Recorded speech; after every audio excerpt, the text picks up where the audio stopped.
देखिए, अक्सर हम जब बाइक चलाते हैं, स्कूटी चलाते हैं, तो ऐसे में हमें हेलमेट पहनना ज़रूरी होता है। अगर हम हेलमेट नहीं पहनते हैं, तो हमारा चालान कर दिया जाता है। कई बार आपके साथ में हुआ होगा, जब आपने हेलमेट नहीं पहना होगा और आपका चालान हो गया होगा। लेकिन देखिए, ऐसे में एक खबर ये भी सामने आई है कि क्या हेलमेट पहनने वालों के बाल ज़्यादा झड़ते हैं? बिल्कुल सही सुना आपने। अगर जिन लोगों के बाल झड़ते हैं, सबसे पहले तो वो इस वीडियो को ज़रूर देखें, अंत तक देखें कि क्या वजह है।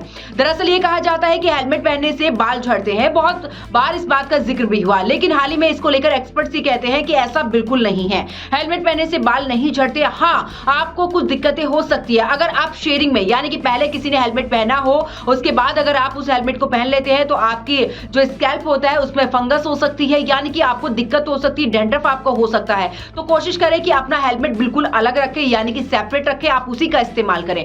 दूसरा यह है कि कई बार होता है कि जब हम गर्मी के मौसम में हेलमेट पहनते हैं, तो पसीना हमारे स्कैल्प पर जम जाता है। इस वजह से भी जो बाल हैं वो झड़ने शुरू हो जाते हैं, यानी कि उनकी जड़ें जो होती है वो कमजोर हो जाती हैं। तो आपको कुछ मुख्य बातें ध्यान में रखनी होंगी, जिस वजह से आप हेलमेट तो पहने, लेकिन इन बातों का ध्यान जरूर रखें। आपको गीले बालों में कभी भी हेलमेट नहीं पहनना चाहिए, क्योंकि जड़ें कमजोर होती हैं। इसके अलावा आपके साइज का अगर हेलमेट नहीं है, तो उसे बिल्कुल ना पहने, क्योंकि छोटा हेलमेट जो होता है वो बालों को खींचता है और ऐसे में आपको दिक्कत हो सकती है। तो जो लोग ये कहते हैं कि हेलमेट पहनने से बाल झड़ते हैं, देखिए, वो हेलमेट पहनने से नहीं, बल्कि कुछ ऐसी बातें होती है, चाहे वो फंगस की प्रॉब्लम हो, दूसरे का हेलमेट पहनने की प्रॉब्लम हो, छोटा हेलमेट पहनने की प्रॉब्लम हो, ऐसे में बाल जरूर झड़ सकते हैं। आपको वीडियो कैसा लगा, कमेंट बॉक्स में जरूर बताएं।